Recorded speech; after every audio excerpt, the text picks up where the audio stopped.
Madalas akong nauwi ng 3 a.m. dahil sa nature of work ko as BPO representative. Di ko tuloy madalas makabanding ang boardmate ko na si Ana. 2016 pa lang, magkasama na kami sa boarding house. Para na kami magkapatid. Last 2019, umuwi ako na around 1 a.m. due to unexpected change of shift.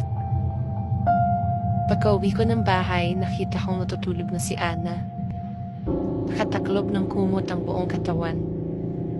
Natulog na rin ako, ngunit naalimpungatan around 2 a.m. Narinig ko kasing naiyak si Ana. I asked her kung ano nangyari, but she just ignored me.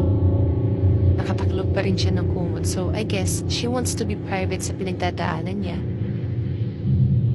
Around 3 a.m., I heard someone was knocking sa pinto namin. 2 pulis.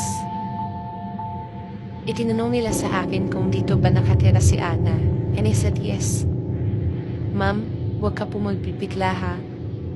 Nakita po namin si Miss Ana na wala ng buhay. Naaksidente siya kaninang 1:00 ng madaling araw. Ayon sa CCTV ng kalsada. Natakot ako. Sinilip ko ang higaan ni Ana. Nakatupi ang kumot ng maayos. Sino ang umiiyak kanina?